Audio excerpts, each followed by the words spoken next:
আছে তেওঁলৈ মোৰ ফালৰ পৰা মই সন্মানটো যাচিছোঁ আৰু ইয়াতে উপস্থিত হ'ব পৰা বয়োজ্যেষ্ঠ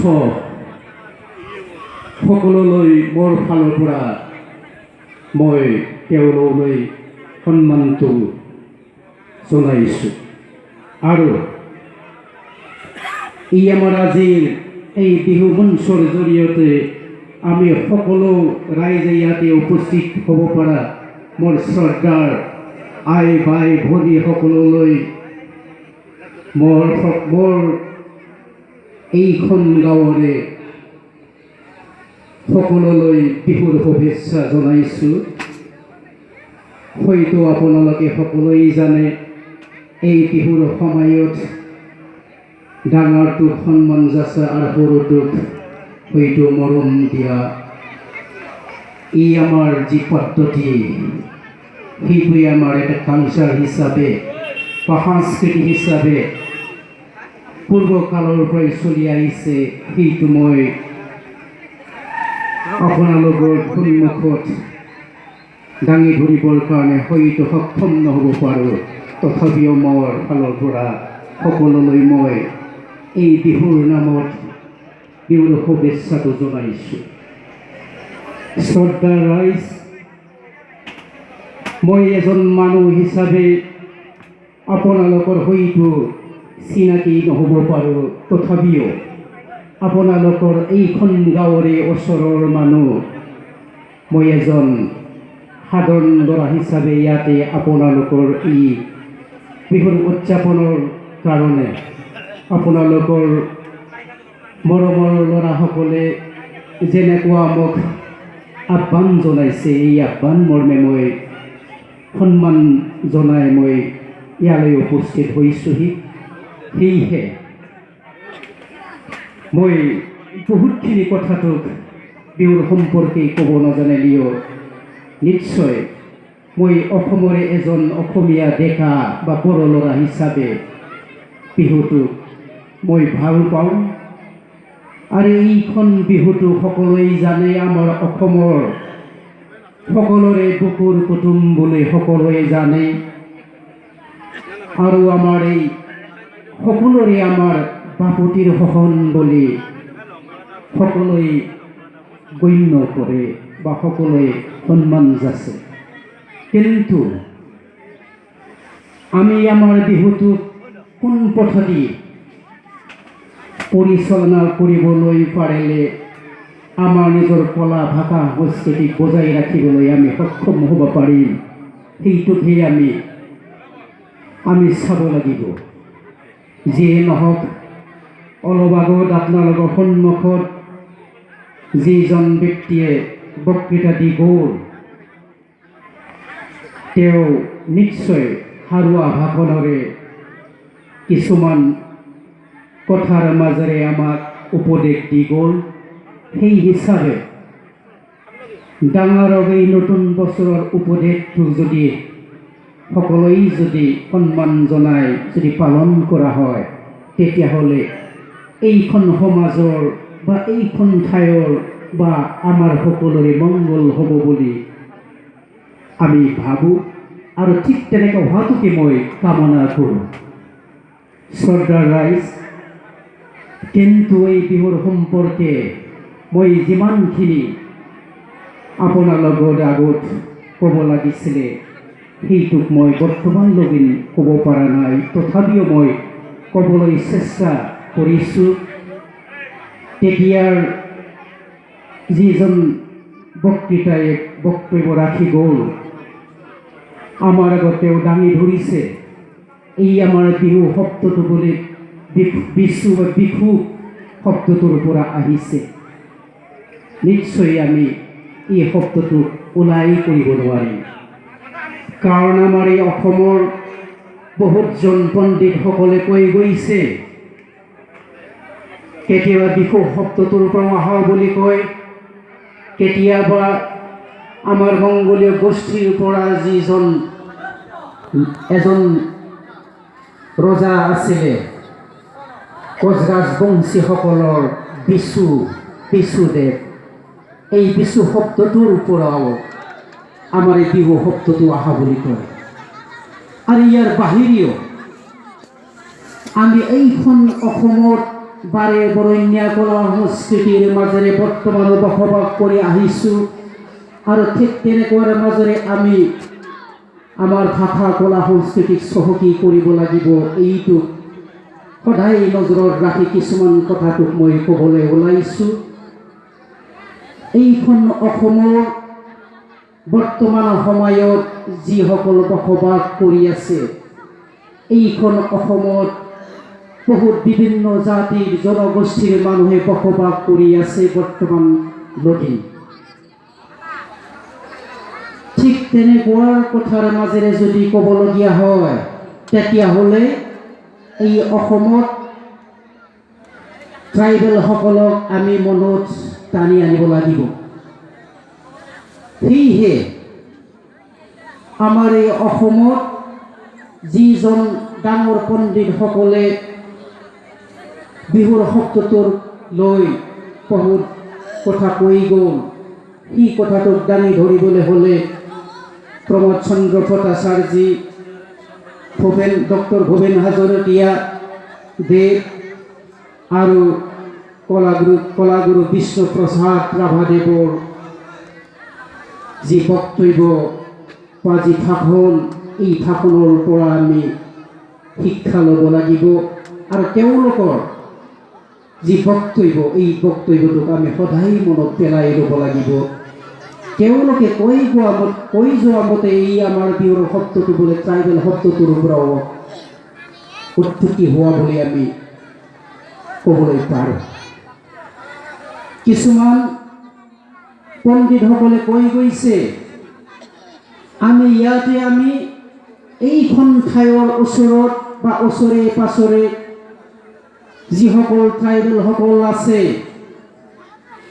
বড়ো আছে, মদাহীসকল আছে, আৰু বৰ্তমানত ট্ৰাইবেল হ'বলৈ বিচৰাসকল আহোম আছে, কোচ ৰাজবংশী আছে, তেওঁলোকৰ মতেও এই শব্দটো বোলে ট্ৰাইবেল সকলৰ পৰাই অহা শব্দ। কিন্তু এই কথাটোক আমি সকলেও যদি গ্ৰহণযোগ্যভাৱে যদি মানি ল'ব পৰা নাই, তথাপিও আমি চাবলৈ গ'লে ডক্টৰ ভূপেন হাজৰিকা ডাঙৰীয়াদেৱ, বিষ্ণুপ্ৰসাদ ৰাভা ডাঙৰীয়াদেৱ, তেওঁলোকে কোৱা মতে এই শব্দটো বোলে বড়ো শব্দৰ পৰা অহা বুলি তেওঁলোকে দাঙি ধৰি গৈ গৈছে। সেই গতিকে মই এই কথাটোক মই অলপমান ক'ব বিচাৰিছোঁ। বিহু, বি মানে বিনাই, পূজা, হু মানে দিয়া, হু মানে দিয়া, পূজাটো দিয়া, তাৰমানে বিহু। সেই শব্দটোৰ পৰা বোলে বিহু শব্দটো আহিছে। সেইটোকে বিষ্ণুপ্ৰসাদ ৰাভা ডাঙৰীয়াদেৱে কৈ গৈছে। আৰু সেই শব্দটোকে মই সেইটোৱে যে সত্য হ'ব পাৰে, সেইটোকো আমি ক'ব যোৱা নাই। কিন্তু বৰ্তমান সময়ত কোনটো হ'ব পাৰে সেইটো কিন্তু বিশ্লেষণ কৰি চোৱাটো আমাৰ দায়িত্ব। কাৰণ আমি এইখন ঠাইৰ যেনেকুৱা বড়ো, কোচ ৰাজবংশী, মদাহীসকলে বসবাস কৰি আছে, ঠিক তেনেকুৱাই এই আমাৰ অসমখনত বিভিন্ন জাতি জনগোষ্ঠী সকলো মানুহখিনিয়ে নহয় যদিও প্ৰায়ভাগ ট্ৰাইবেলসকলে এই অসমত বসবাস কৰি আছে। যাৰ ফলত এই অসমখনক ভাৰতবৰ্ষৰ মানুহসকলে বা ডাঙৰ ডাঙৰ নেতাসকলে বৰ্তমান অসমখনক ট্ৰাইবেল লেণ্ড দিয়াটো উচিত হ'ব বুলি বা নামকৰণ কৰা হ'ব বুলিও সকলে কেতিয়াবা দাবী কৰে। ঠিক তেনেকুৱা কথাবিলাকক লৈ যদি আমি বৰ্তমান সময়ত যদি সকলোৱে যদি বিশ্বাসৰ মাজেৰে যদি লৈ আমাৰ আচল কথাটো যদি উদ্ভাৱন কৰাৰ নামত যদি নিজকে উৎসৰ্গ কৰে তেতিয়াহ'লে সত্য কথাটোৰ পৰা সত্য কথাৰ বা শব্দৰ এই শব্দৰ যি বুৰঞ্জী সেইটো ওলাই পৰিব। আৰু এই বুৰঞ্জীটো যেতিয়া ওলাই পৰে তেতিয়াহ'লে এই শব্দটোৰ বুৰঞ্জীটোকে আমি মানি চলাটো উচিত হ'ব বুলি আমি ভাবোঁ। এতিয়া শ্ৰদ্ধা ৰাইজ, যিয়ে নহওক ই আমাৰ আজি বিহুৰ যি শব্দ, ইয়াৰ শব্দটোক কৈ আমি নিশ্চয় পাৰ নাপাব। তথাপিও এই বিহুৰ নামত কিছুমান কথাটো নকলি নহ'ব বুলিহে মই কিছুমান কথাটো ক'লোঁ। এতিয়া যিয়ে নহওক এই বিহুৰ বতৰত সকলোৱে নাচ গানটোক চাবলৈ ভাল পায়। সকলোৱে নিজৰ নিজৰ মনৰ বেদনা বা নিজৰ ভাষাটোক আনৰ আগত প্ৰকাশ কৰিবলৈ পালে ভাল পায় বা প্ৰকাশ কৰিবলৈ সুবিধা লয়। ঠিক তেনেকৈ নিশ্চয় আজিৰ এইখন আমাৰ মুকলি মঞ্চত নিজৰ নিজৰ মনৰ ভাষা বা কলা-সংস্কৃতিৰ মাজেৰে নিজৰ নিজৰ মনৰ আশা বা বেদনাবিলাক প্ৰকাশ কৰিব।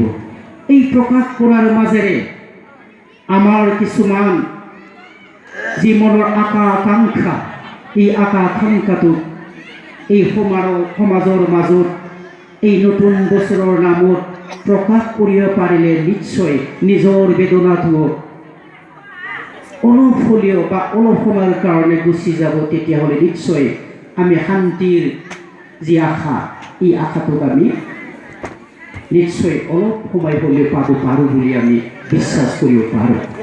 এতিয়া শ্ৰদ্ধাৰ ৰাইজ, যিহে নহওক এই আমাৰ বিহু শব্দটোৱে এই আমাৰ মাজৰ যি সমন্বয়তা, এই সমন্বয়তাটো বজাই ৰাখি আছে। আৰু এই সমন্বয়তাৰ মাজেৰেহে আমাৰ মাজত শান্তি, উন্নতি, প্ৰগতিৰ যি পথ, এই পথটো সুগম পথেদি আমি হয়তো আগবাঢ়ি যাব পাৰিম। নিশ্চয় আমি এই শান্তি, উন্নতি, প্ৰগতিৰ পিনে যদি আমি আগবাঢ়ি যাব পাৰোঁ তেতিয়াহ'লে সমাজৰে উন্নতি হ'ব। সমাজৰ উন্নতি হ'লে সমাজৰ যি আমাৰ যি পৰিৱৰ্তন, এই পৰিৱৰ্তনটো নিশ্চয় এদিন হ'লেও আহিব। এদিন হ'লে আহিলে নিশ্চয় এই আমাৰ অঞ্চলৰখিনিত বড়োৱে হওক বা কোচ-ৰাজবংশী হওক বা আমাৰ মদাইসকলৰে হওক নিশ্চয় নিজৰ নিজৰ ভাষা, কলা, সংস্কৃতিটো এদিন নহয় এদিন আমি উজ্জ্বলতাটো বজাই ৰখাত নিশ্চয় আমি সফল হ'ব পাৰিম। আৰু সেইটোকে মই আশা কৰোঁ। এতিয়া যিয়ে নহওক নিজৰ নিজৰ ভাষা, কলা, সংস্কৃতি বজাই ৰাখি যেতিয়া নাচ গানত প্ৰকাশ কৰা হয় বা আনক নিজৰ মনৰ কথাটো বুজাই দিয়া হয়, তেতিয়াহ'লে এই নিজৰ নিজৰ যি কলা সংস্কৃতি, এই কলা সংস্কৃতিটো বজাই ৰখাটোৰ কাৰণে ভাল হয়। এতিয়া যিয়ে নহওক আমাৰ যি পুৰণি গীত কথা, এইবিলাকত নিজৰ নিজৰ কলা, ভাষা, সংস্কৃতি সেইটো সদায় বজাই ৰাখিবৰ কাৰণে চেষ্টা চলাব লাগে। আমাৰ যি আগৰ দিনৰ পৰা বুঢ়ী আইৰ সাধু, এইবিলাকহে আমাৰ যি ভাষা, কলা, সংস্কৃতি সেইটো সদায় আমাক ধৰি ৰখাত সহায় কৰিব পাৰি। এইবিলাক সদায় আমাৰ চিন্তাৰ মাজেৰে টানি আনি আমাৰ যুৱচামৰ যাতে সকলো যুৱচামৰ ডেকাসকলে এইবিলাক কামটো কৰিবৰ কাৰণে চেষ্টা কৰে, তেতিয়াহ'লেহে হয়তো আজিৰ এই বিহুৰ সময়ত যি কাম কৰিবলৈ চেষ্টা চলাই আছে সেইটো সফলভাৱে ৰূপায়ণ কৰা হ'ব বুলি মই ভাবোঁ। এতিয়া শ্ৰদ্ধা ৰাইজ, মই বহুত কথা ক'ব বিচাৰিছিলোঁ কিন্তু হয়তো সময়টো নাটনি। এতিয়া যিয়ে নহওক ইয়াতে আমাৰ এই অঞ্চলত বড়ো আছে, মদাহী আছে আৰু প্ৰায়ভাগে কোচ-ৰাজবংশীসকল আছে, চৰণীয়া ভাইসকল আছে। সকলোৱেও আচলতে ট্ৰাইবেল সকলৰে অংশীদাৰী। সেই হিচাপে আমি সকলোৱে এটা থালৰী মানুহ বুলি ক'ব লাগিব। সেয়েহে আমি মিলিজুলি যদি জীয়াই থাকিব পাৰোঁ তেতিয়াহ'লে নিশ্চয় এই অসমৰ স্বাৰ্থটো বজাই ৰখা হ'ব সেইটো আশা ৰাখি মই নিজৰ ভাষণটোক শেষ কৰিবলৈ বিচাৰিছোঁ। এতিয়া শ্ৰদ্ধাৰ ৰাইজ, এই বিহুৰ বতৰত নিশ্চয় আমি সকলোৱে গাঁৱলীয়া মানুহ হিচাপে আমি ইয়াত উপভোগ কৰিবলৈ বিচাৰিছোঁ। তথাপিও এই আমাৰ অসমৰ কলা ভাষা সংস্কৃতিক বজাই ৰাখিবলৈ হ'লে, ধৰি ৰাখিবলৈ হ'লে এই আমাৰ অসমখনৰ গাঁৱলীয়া ল'ৰা ছোৱালীসকলে ধৰি ৰাখিব লাগিব, তেতিয়াহ'লে সেই আমাৰ অসমটো বাচিব। সেয়েহে আমি গাঁৱলীয়া ল'ৰাসকলে যেনেকৈ আমি গীত গাওঁ, আমি গাঁৱৰ ল'ৰা গাঁৱে গাঁৱে বন্তি জ্বলাই যাওঁ, আমি গাঁৱে ল'ৰা গাঁৱে গাঁৱে বন্তি জ্বলাই যাওঁ, আমি গাঁৱে ল'ৰা।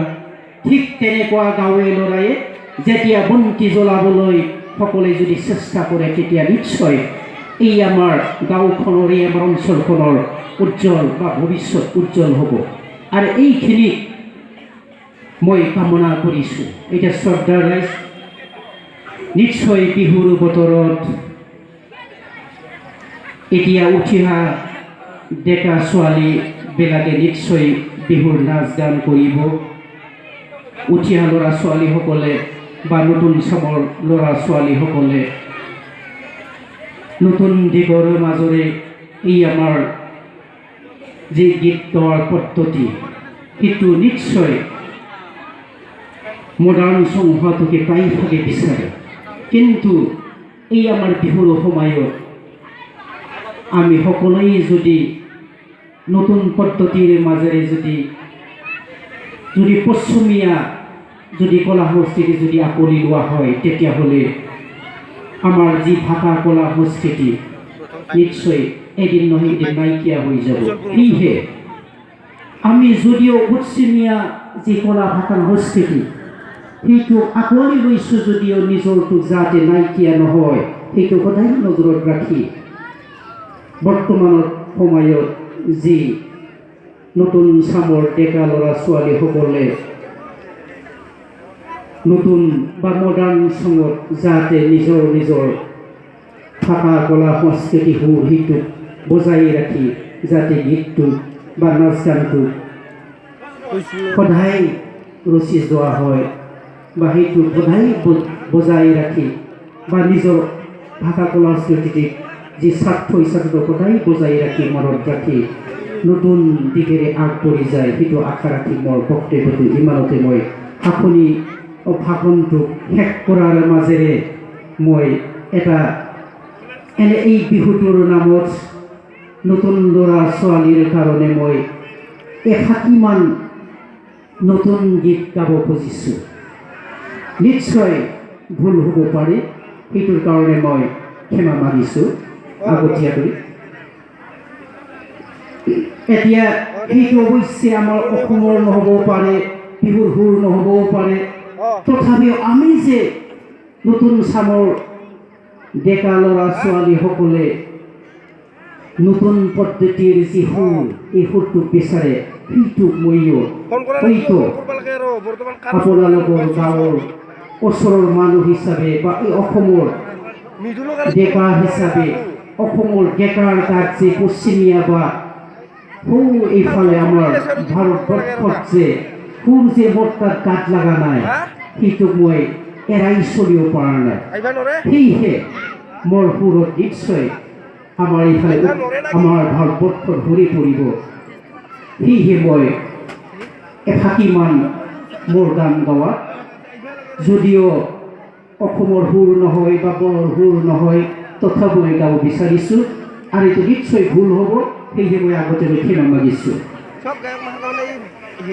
বিহু বিহু ও মোৰ বিহু, বিহু বিহু ও মোৰ বিহু,